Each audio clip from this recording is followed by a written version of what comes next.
Hello everyone, welcome back to Cogate society YouTube channel. और आज की वीडियो में हम हमारा नेक्स्ट मतलब टॉपिक स्टार्ट करेंगे प्रोग्राम डिजाइन स्ट्रेटेजी का।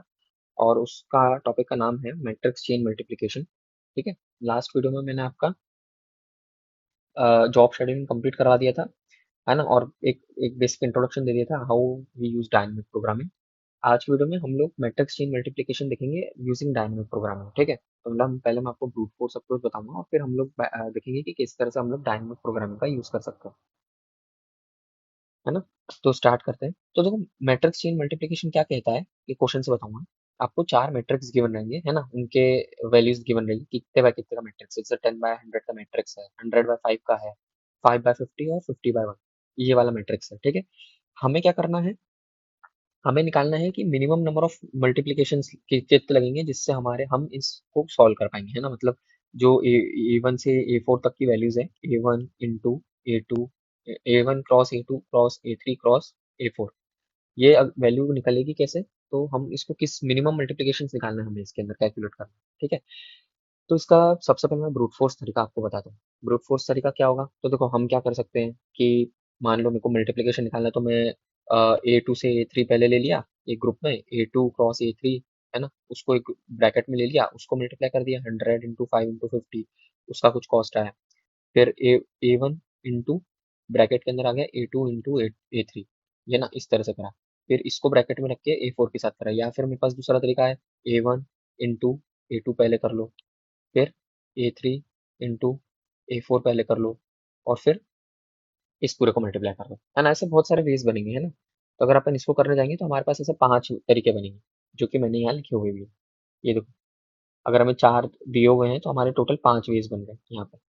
ठीक है। एक, दो, तीन, चार और पांच, है ना, हमारे पांच वेज बन गए। अब हमें, अब या तो हमारे पास में ये तरीका है कि हम इन पांचों वेज से करके कैलकुलेट करके देख लें, है ना। इसमें से अगर एक भी मिस हो गया तो फिर आप गड़बड़ हो सकती है ना। और प्रोग्रामिंग के अंदर हम लोग इस तरह से नहीं कर सकते, दिस इज वेरी इनएफिशिएंट वे। तो सबसे बढ़िया तरीका क्या है इस चीज का, तो उसके लिए ये डायनेमिक प्रोग्रामिंग अप्रोच यूज होती है। अब वो क्या होती है उसको मैं आपको बताता हूँ। सिंपल है, देखो, गिवन आपको ये रहेगा, आपको इसकी मिनिमम कॉस्ट निकालना है, आपको उससे कुछ चीजें डिराइव करना है, दो चीजें याद रखना है। देखो, एक तो गिवन ये रहेगा, और फॉर्मूला ये याद कर लेना। ठीक है।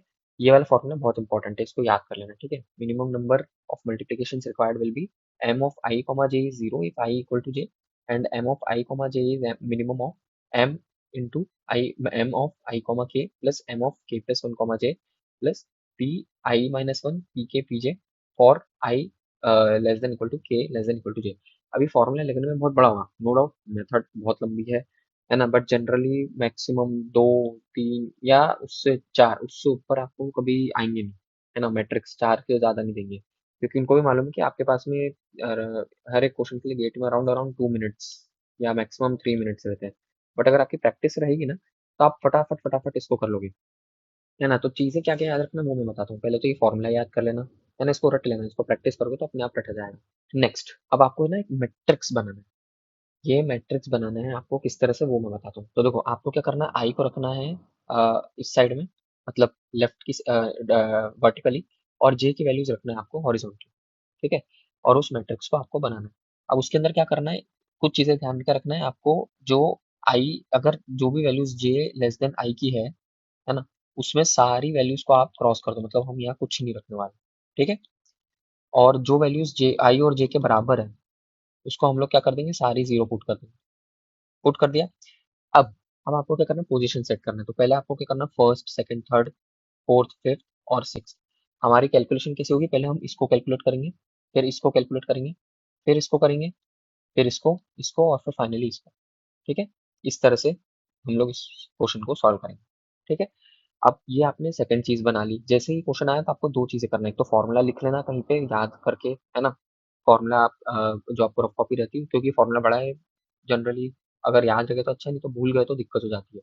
और मेथड ये याद रखना पड़ेगी आपको कि आपको एक मैट्रिक्स इस तरह से बनाना पड़ेगा। ठीक है। और तीसरी चीज आपको क्या करना है, आपको ना P0 से P4 तक की वैल्यूज निकालना है। ये कैसे निकालेंगे, सिंपल है। A1 उठाया, A1 की ये वैल्यू P0 है, ये वैल्यू P1 है। A2 उठाया, A2 की P1, P2, P2, P3, P3, P4, that's it. ठीक है। P0, P1, P2, P3, P4 हो गए। चारों वैल्यूज ये लिख ली। तो मैंने क्या करा, तीन स्टेप करिए। पहले ये लिखिए, ये बना लिया है, और ये फॉर्मूला याद है। अब इन तीनों के बाद में ना आपको क्वेश्चन में कुछ करना ही नहीं। आप उठाओ इसको, इसकी वैल्यू कैलकुलेट करो। अब जब इसकी वैल्यू कैलकुलेट करेंगे तो क्या होगा, मिनिमम ऑफ 1,2 निकालना है मेरे को, वन में है ना, मतलब मेरे को निकालना है minimum M of 1,2, matrix of 1,2, ये आई कॉमा जे लिख दिया है। अब इसमें के की वैल्यूज क्या क्या हो सकती है, तो आई और जे के बराबर और उसके बीच की सारी वैल्यू, मतलब के कैन बी, अगर मैं यहाँ लिख दूँ तो फॉर एम ऑफ 1,2, के की वैल्यूज क्या होगी, या तो 1 होगी या तो 2 होगी, दैट्स इट, है ना। फॉर एम ऑफ 1,3, के की वैल्यूज क्या होगी, 1, 2 और 3। तो ये डिपेंड करेगा कि किसके बीच में आपने लिया है। अभी मैं आपको सिर्फ इसके लिए बताऊंगा, आपको बाकी सारे भी कैलकुलेट करना रहेंगे। ठीक है, मैं ये सारे कैलकुलेट नहीं करूंगा, वीडियो बहुत बड़ा हो जाएगा, आपको सिर्फ मैं एक एक को कैलकुलेट कैसे करते हैं वो बता दूंगा, और उसके बाद में आपको दूसरे भी करना रहेंगे। तो अगर हम इसको करने चाहेंगे तो क्या होगा, minimum of M of I comma K, that is M of, अभी के की वैल्यू के लिए मैंने 1 लिए, तो M of 1,1 plus M of 2,2, ठीक है, प्लस पी जीरो, ये पी जीरो हो गया क्योंकि आई मेरा 1 है, ये पी वन हो गया और ये पी टू हो गया, तो P zero into P one into P two, है ना, और ये क्या हो गया, M one one M two two. अब मैंने उठाया, एम वन वन की वैल्यू क्या हो गई, 1,1 की वैल्यू हो गई 0, 2,2 की वैल्यू हो गई 0, तो ये तो पहले ही हट गए यहाँ पे ये दोनों। अब बचा क्या, मुझे सिर्फ इसको कैलकुलेट करना है, ये क्या हो जाएगा, P zero P one P two, ठीक है, वैल्यू क्या आ गई, 5,000, दैट्स इट। ये 5,000 आ गई, इस 5,000 को तुम यहाँ प्लेस कर दो। ठीक है, ये यहाँ पर फर्स्ट वैल्यू कैलकुलेट होगी, फिर सेकंड को कैलकुलेट करो, सेकंड क्या होगी, 2,3। सिमिलर वे में होगा, जब आपको प्रैक्टिस हो जाएगी तो क्या होगा कि भाई 2,3 में ये दोनों जीरो हैं, मतलब ये दोनों जीरो हो गए, बचा क्या, 2, 3, 4, तो 2, 3, 4 को कैलकुलेट कर लो, तो ये हो गया 250 के आसपास, है ना, 5, 5 जा 25, तो 250। और फिर यहाँ ले लिया 3, 4, 3, 4 में भी यही सेम चीज होगी, 3, 4 में क्या होगा, सॉरी, ये चीज है, ये तीन वैल्यूज आएगी, तो इस सेकंड वैल्यू क्या हो जाएगी, 2,500, ठीक है, ये थी 5,000, ये हो गई 2,500 और ये हो गई 250, ये हमने फटाफट कैलकुलेट कर ली, प्रैक्टिस थी इसलिए। अब इसमें कैलकुलेशन में दिक्कत आएगी, इसमें क्या होगा, इसमें आपको दो वैल्यूज कैलकुलेट करना पड़ेगी, फॉर के इज इक्वल टू 1, मतलब यहाँ पर अगर मैं लूंगा तो के इज इक्वल टू 1,3 है, तो के इज इक्वल टू 1 हो गया, के इक्वल टू 2 हो गया, के इक्वल टू 3 हो गया, ये तीन वैल्यूज के लिए मुझे कैलकुलेट करना पड़ेगा। ठीक है, और ये 4 की वैल्यू आएगी, तो यहाँ पर मैंने आपको शॉर्ट में दिखा देता हूँ, यहाँ पर मैंने कैलकुलेट करी है, ये देखो, जब आप कैलकुलेट करोगे ना, तो 1 of 3 का कैलकुलेट करोगे तो वैल्यू आएगी 7,500, ठीक है। सिमिलर वे में इसको मिनिमम आएगी, है ना, ये आप इसमें हो सकता है आपको दो वैल्यूज आएंगी, है ना, टू वैल्यूज में से मिनिमम ये वाली है। नेक्स्ट क्या करना है आपको, 2,4 लेना है, 2,4 की ये वाली वैल्यू आ गई, ठीक है, हमने ये निकाल ली। अब इस सब के बाद में हमें फाइनली इसको निकालना है, ये कैसे निकलेगा, तो ये इसके लिए हमने 1,4 लिखा, तो 1,4 हो जाएगा के इक्वल टू क्या होगा, 1, 2, 3 और 4, ठीक है, के की चार वैल्यूज के लिए हम इसे कैलकुलेट करेंगे, और कैलकुलेट करके वैल्यू निकल आएगी, ठीक है। तो अब मिनिमम कॉस्ट अगर हमें निकालना है, तो मिनिमम कॉस्ट कैसे निकलेगी, तो देखो मेरा एरे कहाँ से कहाँ तक का है, एरे है ए, मतलब एरे या फिर मैट्रिक्स जो है A1 से A4 तक का है, तो मैट्रिक्स 1 से 4 तक का निकालना पड़ेगा, और वो जो वैल्यू रहेगी that is this one, this will be our minimum, तो मेरा आंसर भी यही होगा। तो मेरे को इस मेथड को करने के लिए पहले मेरे को यहाँ से ऐसे जाना पड़ेगा, फिर ऐसे जाना पड़ेगा, फिर ये वैल्यू निकलेगी, ठीक है।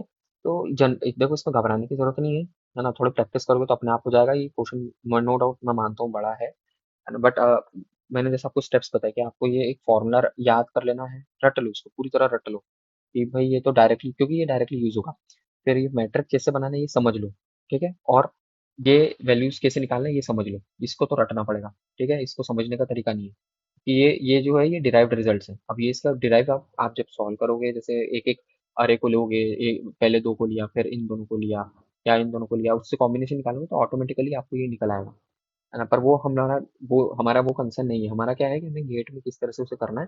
तो मैंने आपको पहले भी एक चीज बताई कि हमें हो सकता है कुछ चीजें याद करना पड़े, और कुछ चीजें हमें समझना पड़ेगी, ठीक है, तो हमें दोनों चीजें साथ में लेके चलना है, ऐसा नहीं है कि सिर्फ हर चीज लॉजिकली समझ कर ही करना है, क्योंकि आपके पास वहाँ टाइम नहीं होता है, आप वहां बैठ के ये रिजल्ट डिराइव नहीं कर सकते, है ना, इट विल बी गुड अगर आपको ये रिजल्ट याद है डायरेक्टली, और ये अप्रोच याद है ना। तो ये कैसे होगा, ये आप ज़्यादा से ज़्यादा जब प्रैक्टिस करोगे, तो प्रैक्टिस के लिए आप कई सारे क्वेश्चंस गेट के जो प्रीवियस ईयर के वो भी कर सकते हो, मैंने कुछ प्रोवाइड फ्री मटेरियल्स भी प्रोवाइड करे हैं, आपको डिस्क्रिप्शन में मेड इजी के हो गए, आपके फिर गेट एट जील के हो गए, सभी के हो गए, है ना? तो आप चाहो तो उनके रिसोर्सेज पढ़ यूज करके प्रैक्टिस कर सकते हो। ठीक है, आज के वीडियो में मैंने आपको बता दिया कि कैसे हम मैट्रिक्स चेन मल्टीप्लिकेशन करते हैं to find the minimum multiplication required to completely multiply the array. वो कैसे निकालते हैं हमने बता दिया। नेक्स्ट वीडियो में मैं आपको कवर कराऊंगा फ्लॉयड वॉर्शल एल्गोरिदम, है ना? उसके बाद में लॉन्गेस्ट प्रॉब्लम सबसीक्वेंस जो रहती है और फिर सबसेट प्रॉब्लम, तीन प्रॉब्लम्स और बची है। नेक्स्ट में हम फ्लॉयड वॉर्शल समझेंगे, है ना, उसको कैसे सॉल्व करते हैं। और या आज के लिए इतना ही। अगर आपको वीडियो अच्छा लगे तो प्लीज़ इस वीडियो को लाइक एंड शेयर करें और चैनल को सब्सक्राइब करें। Thank you.